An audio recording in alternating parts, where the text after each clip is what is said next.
Okay, year 12. How are you doing, guys? You're thinking, why can we hear Mr. Nichols' voice, but we can't see him? Okay, I'm just preparing you for the new haircut. Yep, I've gone, like everybody else in the country, just for a bit of a buzz cut. There you go. A little bit less hair than I thought up there, but anyway, we won't worry about that. Okay folks, lovely to see you. I'm a little bit conscious, haven't done a video for a while. Now Miss Richardson set you some work for this week, hadn't she? So I left you to get on with that after the holiday, and now here's some from me to carry on and actually to finish our social influence topic, which is fantastic, isn't it? Making good progress if you're keeping up with it. Guys, I cannot wait to see you next week. Everything goes to plan. You just don't understand how much work has gone on in the buildings, everything. If I was to scan around in this room, you know, all tables laid out ready for you, funny little dots on tables and this, that and the other.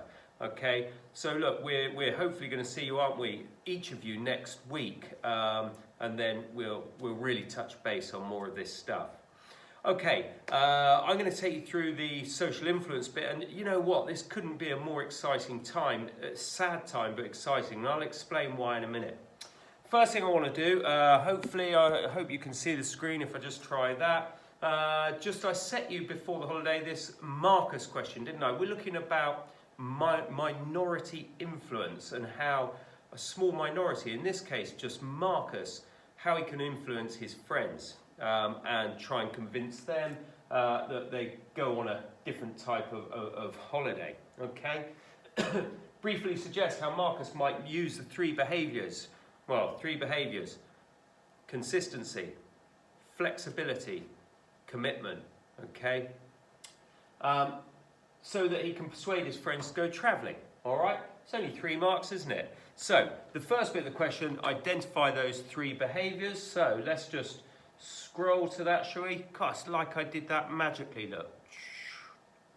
There we go. Now, I hope you'll be able to see this on your screens. Usual thing, I've cut and pasted this from the exam mark scheme. All right, there we go. What are the three behaviours? Consistency, commitment, flexibility. Other little term there, a synonym, means the same thing, being non-dogmatic, being flexible. Okay, how are you going to get your 3 marks for how Marcus is going to use it? Okay, let's do a bit of scrolling up. There we go. All right. So you just need to say some simple points. Basically, how would Marcus be committed, consistent, and flexible? So Marcus would show consistency, okay, by keeping on repeating the same message. What's the message? Right? Bit slangy, isn't it? Bit colloquial, this language. But how great it would be to go travelling. All right? He's going to be absolutely consistent in his message there. How will he show commitment? Okay. Well, he's going to explain his commitment is taking the time to do the plans for the group, all right? He's going to work hard to, you know, do the costs and the travel plans and all those sorts of things, save for the trip because he believes in it, okay? Flexibility, well, he's going to listen to the others, isn't he? It's not just going to be his way, my way, or the highway type of thing. It's going to show flexibility with this, okay? And so he's going to say to them, you know, going to agree on going a bit on beach holiday, go and visit some beaches, but let's do our travelling as well. Travel round, get to the beach at the end of the trip. Okay, so that's one little exam question, but think about it. 6 marks altogether there. That'd be a quarter of that topic. Dead easy marks. Commitment, consistency, flexibility as a minority.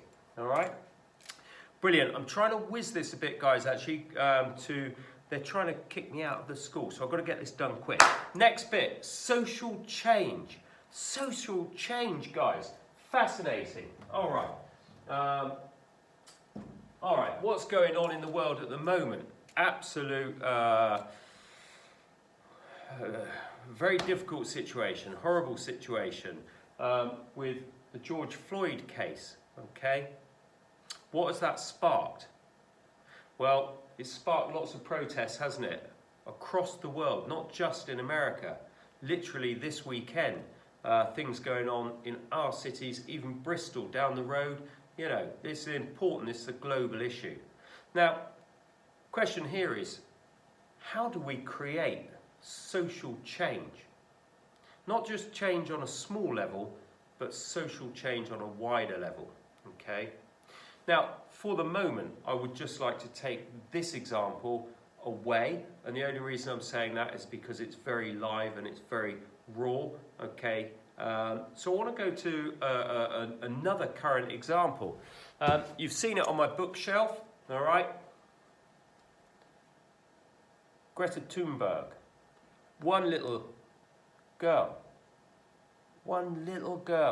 young girl, who has been able to create a huge movement about social change, about the climate, about our planet, okay? Why is it, how is it that one small girl can make the world sit up and take note way more than many scientists, many experts, many politicians, kings, queens? This little girl creating social change and us listening. Now, what a minority. You can't get any smaller minority than one person, okay?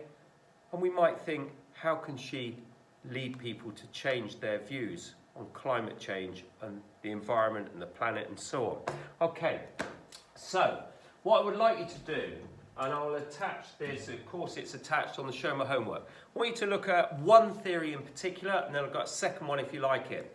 Strange, long, fancy title: Social Crypto Amnesia and the Snowball Effect. Okay, that social crypto amnesia bit sounds really fancy and complex, doesn't it? It's not as bad as you would think, promise you that. Let's look at it in terms of called the snowball effect. What happens when we roll a snowball? You know, when it's snow day and it's all, well, it starts little, doesn't it? And it takes a lot of effort to start to roll it in the snow and make it a bit bigger and a bit bigger. But as it gets bigger, it grows and its momentum grows till you might be pushing a giant snowball along in the snow or down a hill or whatever, okay? The idea of social change is the same, right? Often it starts really small.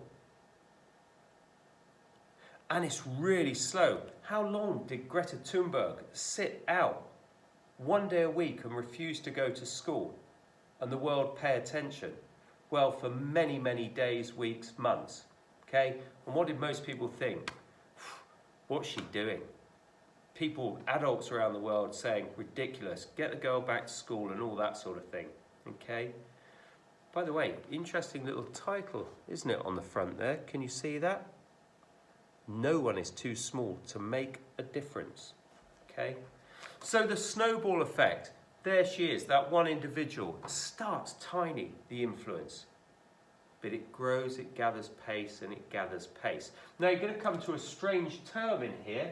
I can't see it. Yes, I can, down here, zeitgeist, the spirit of the times. Now you're asking, why is the word amnesia in there? Amnesia, forgetting, okay? Well, zeitgeist is this, that change starts. It will often start social change with a minority going against the majority influence and beliefs, okay? Remember, go back to your Moscovici stuff, guys.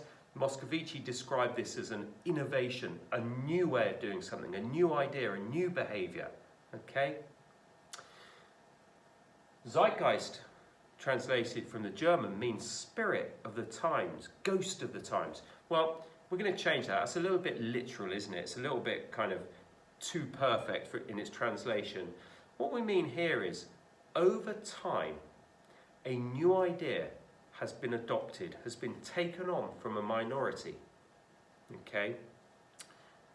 And over time, the snowball effect means that new idea gets bigger and bigger and taken on by more and more people. Ultimately, by the way, the ultimate change is when the minority end up influencing more and more and become the majority, okay? Let's take a simple idea, something like recycling. When I was a child, when I was your age, God, it was unheard of. Nobody did it. Who came along? Who was it that came along and said, let's recycle our paper, our glass, our tin, our foil, whatever it is, okay? And people at first were resistant to it. But over time, that idea has been adopted and taken on. Okay? Now, here's the zeitgeist bit, the spirit of the times, right? Often, we may forget who started this social change. But that doesn't matter, because the spirit of the idea has been adopted and has been taken on by others. Who is it who started Greenpeace? Probably none of us know. Can we name all the suffragettes? Probably not. Doesn't matter. Their ideas, their innovation, their social change is what has become adopted, and over time, very slowly, often very slowly, but has been taken on until women get the vote, until people start treating the environment differently, okay, and so on. So that's a little summary, guys, of social change. Don't have tons of theory here to learn. I'm going to attach this, and you've got this. By the way, another theory down the bottom. Social impact theory. Totally up to you if you want to add it in as well. It's probably less commonly known than social cryptoamnesia. Okay, but basically the idea it's kind of a formula, a mathematical formula, and we don't go that deep, but about the strength and immediacy of the need to change within a group. Okay, when change, maybe the George Floyd case could be very relevant here. How immediate is that change to people, and what's the strength? And the multiplication of those things, meaning that social change is more likely to happen.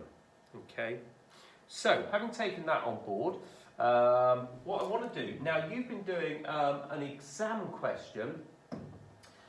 You've been doing an exam question for Miss Richardson, which is fantastic. So I want you to answer this little exam question.